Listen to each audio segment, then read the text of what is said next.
She didn't fight this, or him. She resisted because she knew he wanted her to, knew it would make his cock hard and his pulse race, knew it would push him to the edge of control.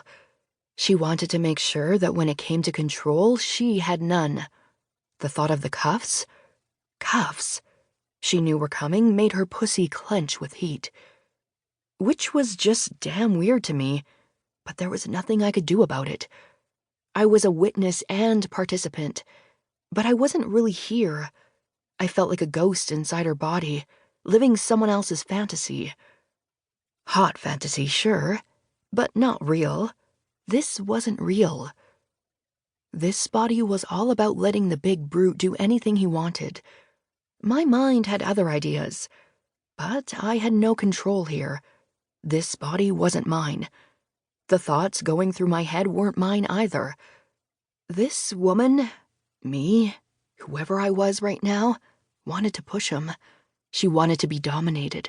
She wanted to be conquered, controlled, fucked until she screamed, and I was simply along for the ride. I don't like to be bossed around, I said.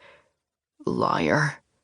I saw a big hand settle onto the table beside me, saw the blunt fingers, the scars, the dusting of hair on the wrist, felt the other big hand pressing into my back, harder, more insistent.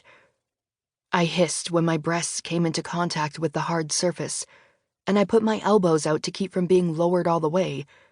But he changed tactics, his hand moving from my back to my pussy, 2 fingers sliding deep. Wet. Mine. I felt the broad expanse of his torso against my back, his skin hot, the hard length of his cock rubbing along my wet slit, teasing. And he was right. I was wet. Hot. So eager for him, I was afraid this crazy woman, whose body I currently inhabited, was going to break down and beg. Beg. His lips brushed along my spine, fingers slid my hair to the side, and his kisses continued along my neck as his hands worked their magic. One pressing me slowly, inevitably, toward a prone position on the table. The other rubbed my bare bottom, huge fingers dipping toward my core, sliding deep, retreating to stroke my sensitive bottom again, in a repetitive tease that made me squirm. The gesture was gentle, reverent even, and completely at odds with his dominance. 2 metal bracelets came into my view as he set them down in front of me. Silver-toned, they were thick and wide, with decorative etchings in them.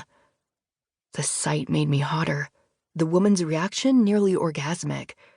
She wanted them on her wrists, heavy and permanent.